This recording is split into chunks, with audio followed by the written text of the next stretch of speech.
Hello guys, welcome back to my YouTube channel vibe of മീനുട്ടിലേക്ക് ഏവർക്കും സ്വാഗതം. അപ്പോൾ ഇന്നത്തെ വീഡിയോ എന്ന് പറയുന്നത് ഞാൻ ഇപ്പോൾ ഒരു ഡ്രോയിങ് ഇങ്ങനെ ചെയ്യുന്നുണ്ട്. അപ്പം ഞാൻ അത് നിങ്ങളെയും കൂടെ കാണിക്കാം എങ്ങനെ ഗായ്സ് നമുക്ക് കാണിക്കാം. ഇതിപ്പോൾ ഭയങ്കര ചൂടായിട്ട് ഒഴുകാണ്. അത് ഞാൻ ഇനിയിപ്പോൾ വരുന്ന വീഡിയോസൊക്കെ ഞാൻ വേണമെങ്കിൽ ഡ്രോയിങ് ചെയ്യുന്നതായിരിക്കും. ഡ്രോയിങ് ചെയ്യുന്നത് ഞാൻ നിങ്ങളെയും കൂടെ കാണിച്ചു തരാം. അങ്ങനെ പഠിപ്പിക്കണ മാതിരിയല്ല, അങ്ങനെയൊന്നും കരുതണ്ട. വെച്ചാൽ ചുമ്മാ അങ്ങനെ കാണിച്ചു തരാം നിങ്ങളെ. ഇപ്പോൾ ഞാൻ വരച്ചേണ പടങ്ങൾ നിങ്ങളെ കാണിച്ചു തരാം. പണ്ട് ഞാൻ ആർട്ട് ബുക്കൊന്നും പറഞ്ഞ് ചെയ്തിട്ടുണ്ടായിരുന്നു. നിങ്ങൾ എൻ്റെ ചാനൽ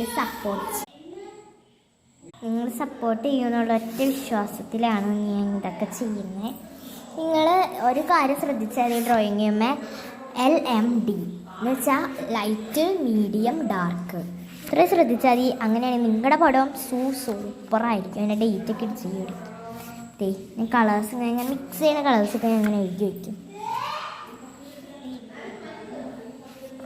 അങ്ങനെയാണ് ഇത് സ്റ്റീൽ പെയിൻറ്റിങ് ആണ്. ഇത് തന്നെ ഞാൻ മോഡൽ ചെയ്ത് നോക്കി. എന്നിട്ട് ഞാൻ ചെയ്യും. നമ്മളിങ്ങനെ തിന്നണ മറ്റേ ഇതൊക്കെയാണെന്ന് വെച്ചാൽ നല്ല ഇതിൽ വേണം ചെയ്യേണ്ടത്. ഇതാണ് ഞാൻ പറഞ്ഞത് light, medium, dark steel light painting ആണത്. ഇതിപ്പോൾ ഞാൻ ഇവിടെ ഒന്നും വരച്ചില്ല, ഞാൻ എൻ്റെ സ്ഥലം വിട്ടു പോയി അറിയാണ്ട്. ഇതാണ്. അപ്പോൾ എൻ്റെ വീഡിയോസ് ഇഷ്ടപ്പെടുകയാണെങ്കിൽ ലൈക്ക് ചെയ്യണേ, ചാനൽ സബ്സ്ക്രൈബ് ചെയ്യണം. വേറൊരെണ്ണോടി കാണിച്ചു തരാം. ഇത് ഞാൻ വരച്ചാണ്.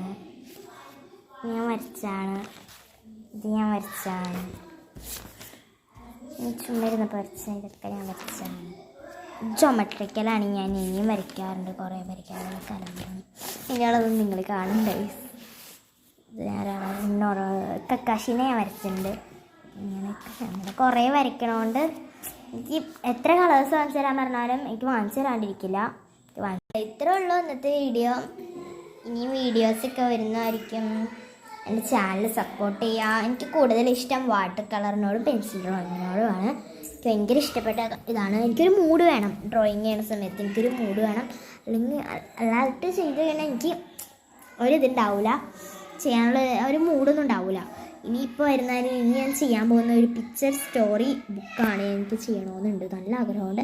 നമ്മൾ തന്നെ കഥ ഉണ്ടാക്കിയിട്ട് പടമൊക്കെ വരച്ച് കഥയിലെ പോലെ. ഇപ്പം ഞാൻ ചെയ്യാമെന്ന് വിചാരിച്ച് കല്യാണിയുടെ ഓണമെന്ന് പറഞ്ഞതാണ്. ഇവിടെ കോപ്പി അടിച്ചെന്ന് വെച്ച് കഴിഞ്ഞാൽ സ്വന്തമായിട്ട് ഉണ്ടാക്കിയ ഒരു കഥയാണ്. എൻ്റെ അനിയത്തിക്ക് ഇങ്ങനെ എഴുത്തുപെട്ടിയിലേക്ക് ഇടാൻ വേണ്ടി ചെയ്ത് കൊടുത്തിരുന്നു. അപ്പോൾ ഞാൻ അത് ചെയ്ത് നിങ്ങളെ കാണിച്ചു തരുന്നതായിരിക്കും. അതുവരേക്കും ടാറ്റാ, ബൈ,